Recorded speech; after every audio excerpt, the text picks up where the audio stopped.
expensive ass camera. I don't want to mess that up. What's been going on, Chief? Man, life, California is life, you heard? 10, 20, Huh? Taking time to count this money. Yeah.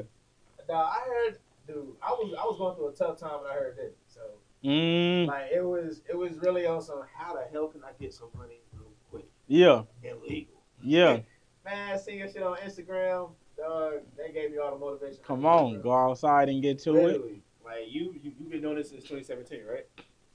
I've been doing this since I was 7. Since you were 7? Yeah. So what was the brains behind you actually like taking hip hop serious and we gonna start interviewing you.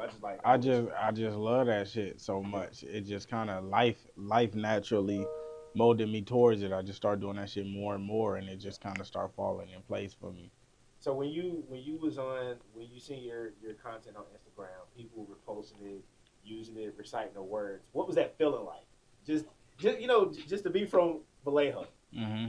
What was that feeling like for you? Incredible. Yeah. Incredible, cause for a long time I was putting out music that wasn't like reaching. Yeah. Like, locally niggas knew I rap, but even then, like when I went outside, I didn't hear nobody like playing it or see people playing. You feel me? So when it finally got to the point where it was like, no, it's actually out there in the world, and I can come to different, like, we were just in Baltimore, and we was just walking down the street. Yeah.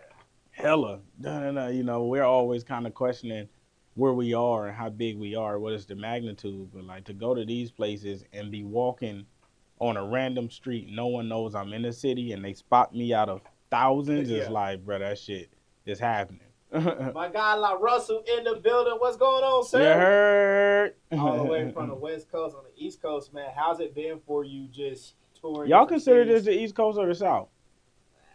I mean, it's the South, it's the East, and it's Southeast. hot as hell, man. Yeah. Like, I know y'all felt that heat. Like, oh, God. This is one of the something hottest just days changes when we get over here. I don't know what it is. 99 degrees. They say it's supposed to feel like 106 today.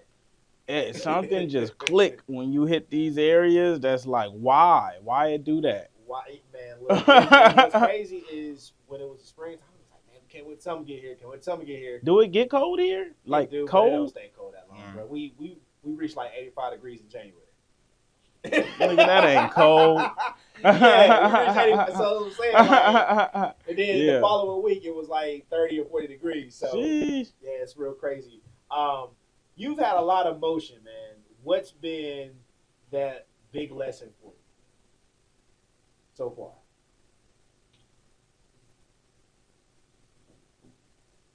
Everything ain't what it seems. Glitter and gold both gleam. Sheen. Not on my team. This organic, we don't buy streams. Man, it's just like everything is a facade of some sorts, and you really have to use your discretion to gauge what's real and what's not real, and where you lend yourself to and where you don't. And everybody who pretend they want to help you, that's not a real thing. Some people just talk and be like, oh, I'm gonna do this, and some people won't help you and not even cloud chase. So yeah, kind of, some people just want to say they was there in the mix, and some people just completely ingenuine. They won't help you unless you can sign your life away. It's just realizing that it's everything I always knew it was as a child, but it also is the complete opposite of what I thought it was as a child. The video that stood out to me the most with you, it wasn't even like a music video. It was more of there was a kid. I think the kid had Down syndrome. Autism. Yeah. So what does that make you feel like to know that you're touching kids that may have different challenges growing up, and they can understand the music and it resonates with them? I don't be thinking about that shit. Like, they just the little homies, everybody I run into. If you love my shit, I don't, like, it wasn't as huge of a deal to us as I realized it was to the world after, you feel me? So we're coming up on the BET Awards this week. what do you think the state of hip hop is right now with all the artists that are coming out buzzing? You know, different things are. There's so many moving parts now than what it was 10 years ago with the music scene. I think it's kind of ass. If I'm being honest, Okay, if we being honest, it's like when the last time you heard something that moved you or inspired you from all the new artists that we hear? When's the last time you experienced a show that was life changing and not just entertainment? It's ass. It's in a state of despair. These artists are not the caliber of artists that we once witnessed. They can't even rap their songs live. They can't perform them in the studio. They can't speak to people. They don't know how to communicate. They're not good people. And the industry just kind of cultivates that because it's a quick sale. You know, like some people is like, nah, I'm going to wait till I can get to the point where I could sell big, and some people like, I'm gonna just sell a bunch of dime bags of booth, and you know, people gonna keep buying it, so I'm gonna get it off. You know, it's really in a state of despair. Like even some of our legends, like some of the people before that we meet, is like they not there no more. You know, you knock on that door, and the people that used to be in the house ain't in the house no more. I heard a couple tracks lately from a couple OGs, and I'm like, man, it's because that the energy and the sauce and the light has been lost. Like I notice when I go in the studio with people, they get such a different experience, and that joy be back and that childlike feeling, and they be telling me like, I haven't felt this in forever, and it's like, why? What was working with Busta Rhymes like? Because it's crazy how you did that in such a quick time, and what do you know, he walks in the room. Like, recall that whole ordeal. Man, Buster tapped in a little while ago and just gave me a lot of praise and love, just hit us and was like, you know, just sharing what we did for him and his journey. And we was in New York moving around, and they hit me and was like, man, Buster trying to get in. So we like, mind you, we just had a full day because I'd be outside. So we left the crib at probably like 10 a.m., didn't get back until midnight. Get the call like, oh, he want to work. Right there, man, we did, bro. The sun came back up, and we had a show the same day. Yeah. You feel me? But it's like, that's like the life and the grind that, you know, I used to be like, man, like this is what I wanted. This was my dream, you know. So we go back out and we pull up, and man, we just let them go. All cylinders fire, you know. We did a track that was just like, man, Busta is exactly, I don't even know if it's him or a character because it's so intertwined, that energy and that, man, bro, it's an incredible just energy to experience. What's some of the OGs that inspired you just over time? Ye, Hove, Andre 3000, Rick Rubin. Rick Rubin's book Creative Act is a great book. Man, everybody though, Curtis Blow, you know, Run DMC, like the Fat Boys. Oh God, like man, I was just like, I'm a hip hop dude. You feel me? Like culturally in my crib, like my mama, we grew up watching concert videos on DVD and shit. So like I'm hip hop to the core. So what do you think the Kendrick and Friends show did for the state of hip hop on the West Coast? Because it seemed like you brought everybody together. It provided that energy that I was speaking of that's like missing in the game. Like sometimes you gotta pop out and show niggas. Like he rapped that entire show, and he brought people together and gave them a platform and shared his space unselfishly. Like that's the energy it's supposed to be. That's how it's supposed to be. Like you supposed to be able to do that without jealousy or somebody being upset or mad. Like he really represented for hip hop, not only just the coast. Like I'm glad the world got to witness that happen because it was so much bigger than the West Coast. Yeah, that was an amazing show. Let's go ahead and get into this new song you just released a few days ago. What I released? You tell me what you released a few days ago. This is your time to shout your new record out. We about to premiere right here on 102.5 The Block. Let's get into it, man. Jeez, I don't know which one it is. Is it Big Dreams? Is it Give Me a Beat? Man, we drop records all the time in abundance. You here now, reporting live. This give me a beat from the West Coast. Myself, Pilo, Too Short. You heard? Let's go to 2 Fly. Let's go.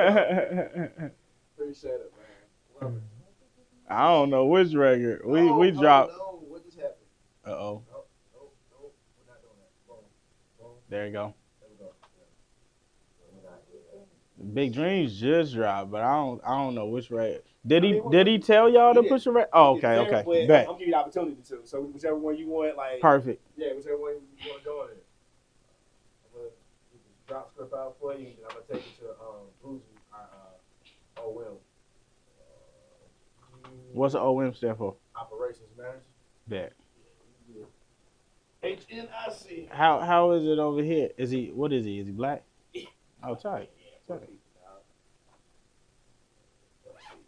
How long you been in here? Shit. I came back 2022, I think. Yeah, 2022, so like 2 years.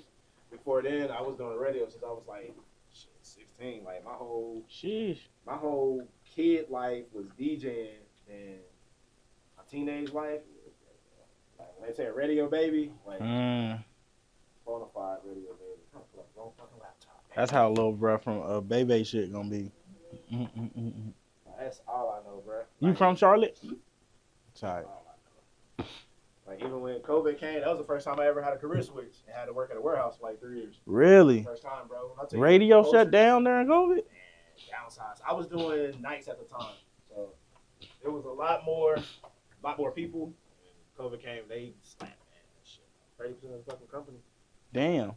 So when that happened, that was the first time I ever had a different job. So go from working on the radio to working in a warehouse, it's a struggle.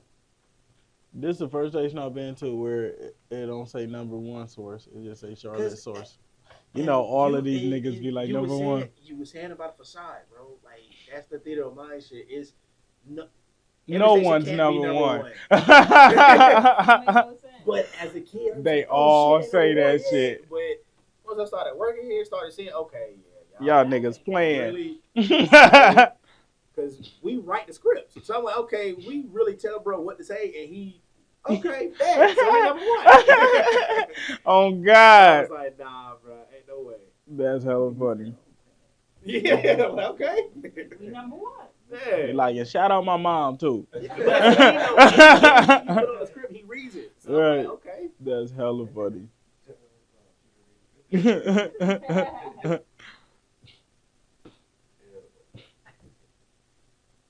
Shit like that, he'll probably call, hey man, what the fuck are y'all doing down there, man? This is not imaging. Right. Like, hey man, I get some shout outs in here and there. What is this? Is this like top 40 or like what y'all be playing? Mainstream. So we do like everything, hip hop, R&B, new school. Then we got Urban AC, which is 2 doors down. They do everything from I would say motherfucking 75 all the way up to the early 2000s. R&B. Yeah. They do like more old school hip hop. So you'll hear like a lot of LL. Yeah. The classics. Yeah, minus the Bad Boy, man. They took him off the radio? What? These niggas be faking. That video surfaced Saturday. Shit, we was cleaning out the vault Monday. These niggas be faking though. Yeah, we cleaning out the vault. He been him for 20 years and niggas knew. Like, now niggas like we're gonna take him off. Right. We're really going through with this. Okay, cool. Like, you know, it takes me nothing but a button to make something delete, so cool. You just read those scripts, bro, and that's pretty much it, man. Yeah, you ready for me? Check. You heard? Charlotte, you're locked in with LaRussell. Every time I'm outside in Charlotte, I'm listening to 102.5 The Block. Charlotte's source for new hip-hop and R&B, huh? Keep inspiring people. Man, I appreciate, like, man, things like you, it make, because we were skeptical about doing radio for so long, but we've been finding people that really do fuck with us up here. But y'all don't be hitting us. People say, you know what, though? Artists are sometimes hard to contact, too, so. Yeah. We'll answer that, because we'll be knowing how to, you know. Yeah. When Troy hit me up, I'm an easy one. When Troy said, hey, man, you want to interview with Russ? I said, hell yeah, because you had came in January. You was here for the It's Your Time conference. Yep, we did. Bruh, I missed you by like maybe 5 minutes. I was Oh, so mad. I'm like, bro, that's the only damn reason I came to this conference, to see him, bro. I was like, man, if he come back to me, y'all let me know. hard. So he said, hey, Russell, bro, I got you. Let me know what time. Like, That's fire. bro, my team is how it feels, bro. I would took it, Man, no, them things, bro. Like, hey, bro, we been a vacation day, bro. Yeah. Oh. Mhm. What is that?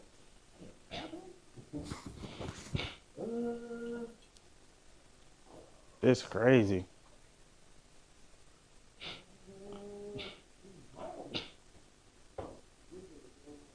Earl Gluck.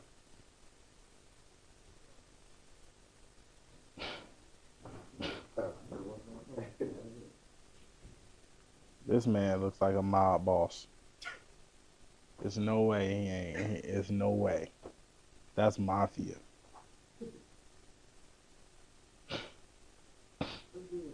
Mr. Dixie.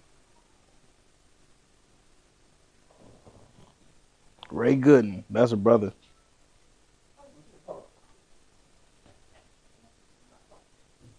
What?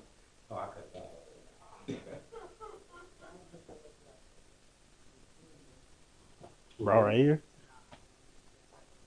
Him? That nigga look like Vince McMahon.